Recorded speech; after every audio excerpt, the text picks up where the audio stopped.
Chapter 6. I had a hard time waking up on Sunday, and Marie had to call and shake me. We didn't eat anything, because we wanted to get to the beach early. I felt completely drained, and I had a slight headache. My cigarette tasted bitter. Marie made fun of me because, she said, I had on a funeral face. She had put on a white linen dress and let her hair down. I told her she was beautiful, and she laughed with delight. On our way downstairs, we knocked on Raymond's door. He told us he'd be right down. Once out in the street, because I was so tired, and also because we hadn't opened the blinds, the day, already bright with sun, hit me like a slap in the face. Marie was jumping with joy and kept on saying what a beautiful day it was. I felt a little better, and I noticed that I was hungry.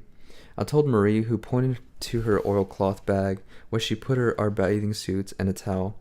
I just had to wait, and then we heard Raymond shutting the door. He had on blue trousers and a white short-sleeved shirt, but he put on a straw hat, which made Marie laugh, and his forearms were all white under the black hairs. I found it a little repulsive. While he was whistling as he came down the stairs, and he seemed very cheerful, he said, "Good morning, old man," to me, and called Marie Mademoiselle. The day before, we'd gone to the police station and I'd testified that the girl had cheated on Raymond. He'd gotten off with a warning. They didn't check out my statement. Outside the front door, we talked about it with Raymond, and then we decided to take the bus. The beach wasn't very far, but we'd get there sooner that way. Raymond thought his friend would be glad to see us get there early. We were just about to leave when all of a sudden Raymond motioned to me to look across the street. I saw a group of Arabs leaning against the front of the tobacconist's shop. They were staring at us in silence, but in that way of theirs, as if we were nothing but stones or dead trees. Raymond told me that the second one from the left was his man, and he seemed worried. But he added, it was all settled now. Marie didn't really understand and asked us what was wrong. I told her that they were Arabs who had it in for Raymond. She wanted to get going right away. Raymond drew himself up and laughed, saying we'd better step on it. We headed toward the bus stop, which wasn't far, and Raymond said that the Arabs weren't following us. I turned around. They were still in the same place, and they were looking with the same indifference at the spot where we'd just been standing. We caught the bus. Raymond, who seemed very relieved, kept on cracking jokes from Marie. I could tell he liked her, but she hardly said anything to him. Every once in a while she looked at him and laughed. We got off in the outskirts of Algiers. The beach wasn't far from the bus stop, but we had to cross a small plateau which overlooks the sea and then drops steeply down to the beach. It was covered with yellowish rocks and the whitest asphodells set against the already hard blue of the sky. Marie was having fun scattering the petals, taking big swipes at them with her oilcloth bag. We walked between rows of small houses behind green or white fences, some with their verandas hidden behind the tamarisks, others standing naked among the rocks. Before we reached the edge of the plateau, we could already see the motionless sea, and farther out, a massive drowsy-looking view in the clear water. The faint hum of a motor rose up to us in the still air, and way off, we saw a tiny trawler moving almost imperceptibly across the dazzling sea. Marie gathered some rock irises. From the slope leading down to the beach, we could see that there were already some people swimming. Raymond's friend lived in a little wooden bungalow at the far end of the beach. The back of the house rested up against the rocks, and the pilings that held it up in the front went straight down into the water. Raymond introduced us. His friend's name was Mason. He was a big guy, very tall and broad-shouldered, with a plump, sweet little wife with a Parisian accent. Right off, he told us to make ourselves at home, and said that his wife had just fried up some fish he caught that morning. I told him how nice I thought his house was. He told me that he spent Saturdays and Sundays and all of his days off there. With my wife, of course, he added. Just then his wife was laughing with Marie. For the first time, maybe, I really thought I was going to get married. Mason wanted to go for a swim, but his wife and Raymond didn't want to come. The three of us went down to the beach, and Marie jumped right in. Mason and I waited a little. He spoke slowly, and I noticed that he had a habit of finishing everything he said with, and I'd even say, when really it didn't add anything to the meaning of his sentence. Referring to Marie, he said, "She's stunning. I'd even say charming." After that, I didn't pay any more attention to his mannerism of his, because I was absorbed by the feeling that the sun was doing me a lot of good. The sand was starting to get hot underfoot. I held back the urge to get into the water a minute longer, but I finally said to Mason, "Shall we?" I dove in. He waded in slowly and started swimming only when he couldn't touch bottom anymore. He did the breaststroke, and not too well either, so I left him and joined Marie. The water was cold, and I was glad to be swimming together again. Marie and I swam out of ways, and we felt a closeness as we moved in unison, and we were happy. Out in deeper water, we floated on our backs, and the sun on my upturned face was drying the last of the water trickled. As the last of the water was trickling into my mouth, we saw Mason making his way back to the beach to stretch out in the sun. From far away, he looked huge. Marie wanted us to swim together. I got behind her to hold her around the waist. She used her arms to move us forward, and I did the kicking. The little splashing sound followed us through the morning air until I got tired. I left Marie and headed back, swimming smoothly and breathing easily. On the beach, I stretched out on my stomach, alongside Mason, and I put my face on the sand. I said it was nice, and he agreed. Soon afterwards, Marie came back. I rolled over to watch her coming.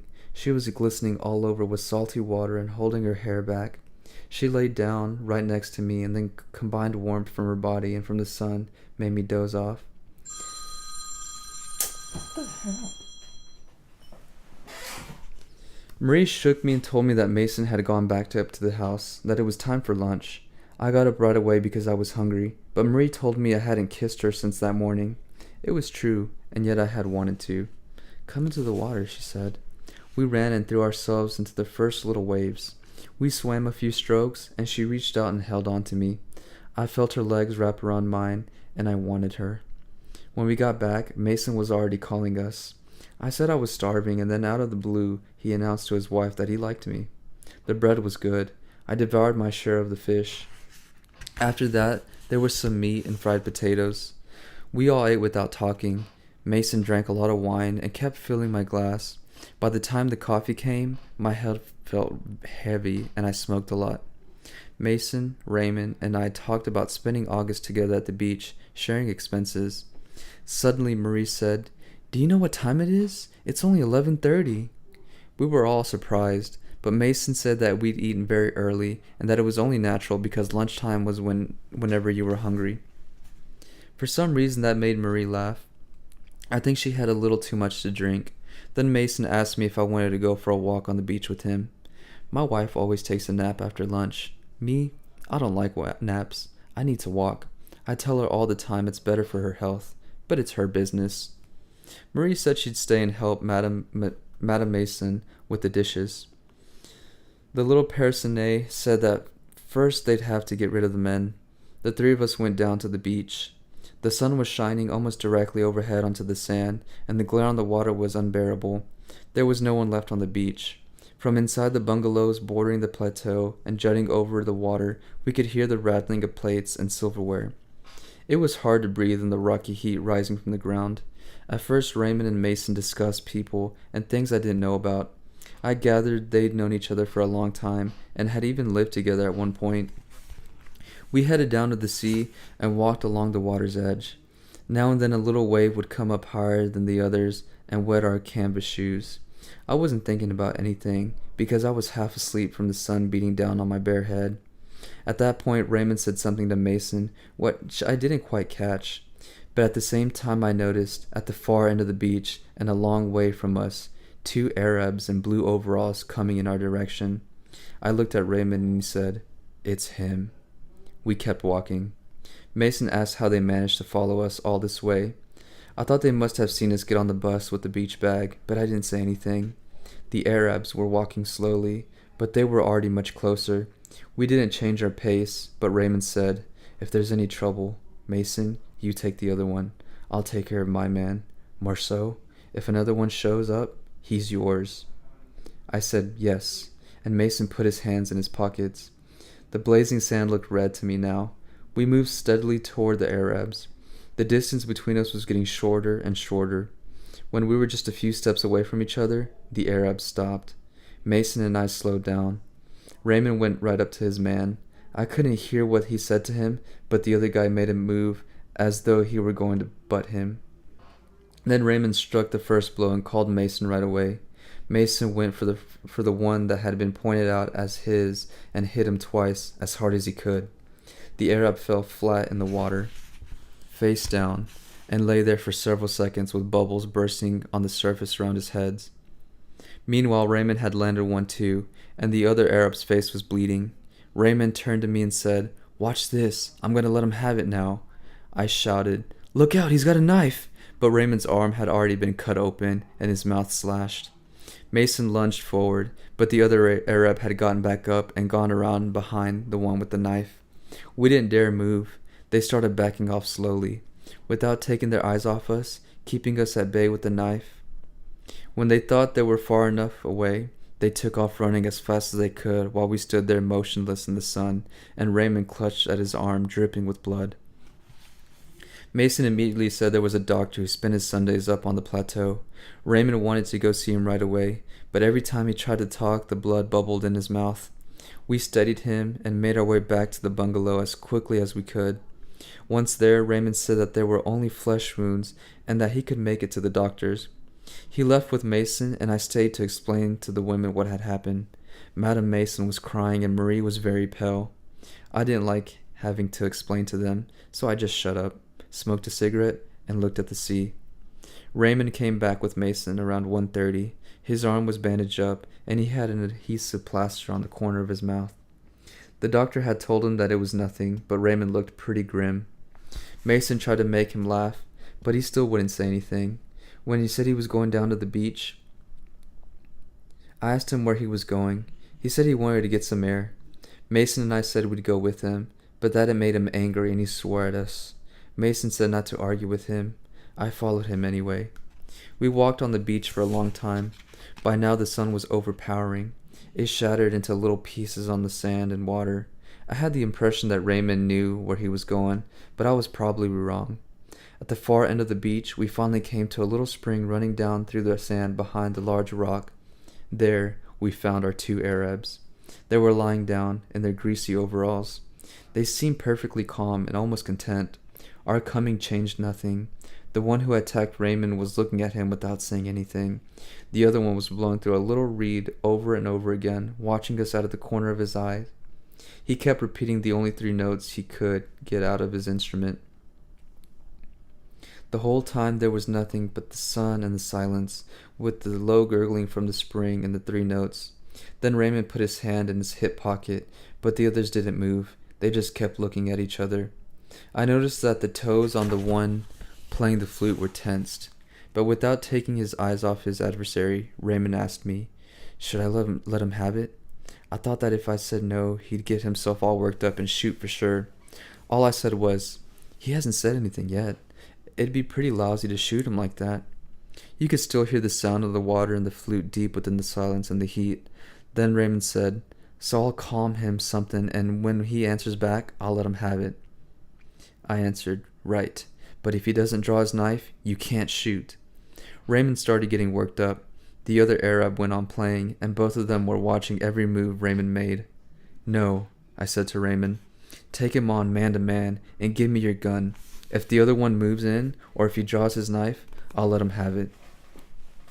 The sun glinted off Raymond's gun as he handed it to me, but we just stood there motionless, as if everything had closed in around us.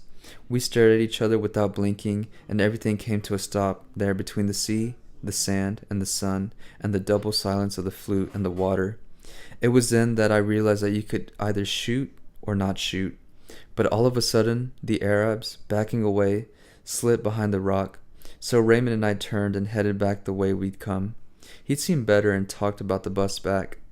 I went with him as far as the bungalow, and as he climbed to the wooden steps, I just stood there at the bottom, my head ringing from the sun, unable to face the effort it would take to climb the wooden staircase and face the women again. But the heat was so intense that it was just as bad as standing still in the blinding stream falling from the sky. To stay or to go, it amounted to the same thing. A minute later, I turned back toward the beach and started walking. There was the same dazzling red glare. The sea gasped for air, which, each shallow, stifled little wave that broke on the sand. I was walking slowly toward the rocks, and I could feel my forehead swelling under the sun. All that heat was pressing down on me and making it hard for me to go on, and every time I felt a blast of its hot breath strike my face, I gritted my teeth, clenched my fists in my trouser pockets, and strained every nerve in order to overcome the sun and the thick drunkenness it was spilling over me. With every blade of light that flashed off the sand from the bleached shell or a piece of broken glass, my jaws tightened. I walked for a long time.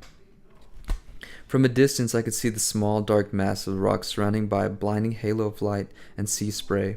I was thinking of the cool spring behind the rock.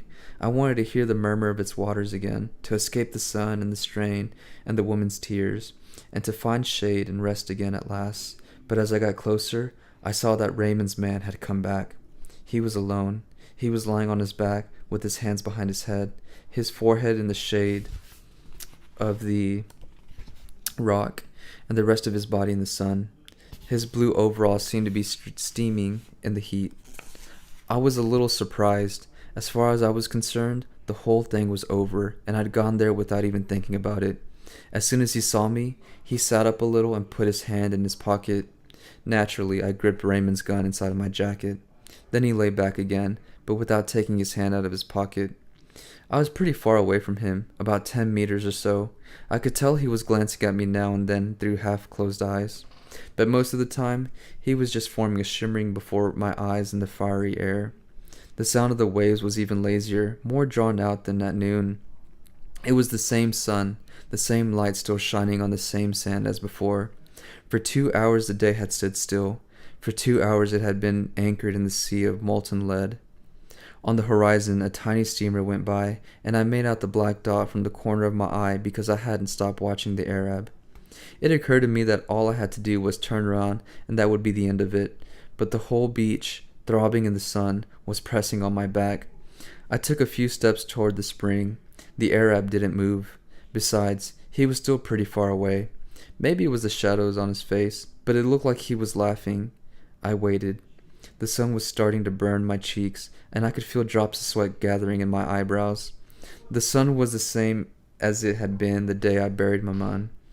And like that then, my forehead especially was hurting me, all the veins in it throbbing under the skin. It was this burning, which I couldn't stand anymore, that made me move forward.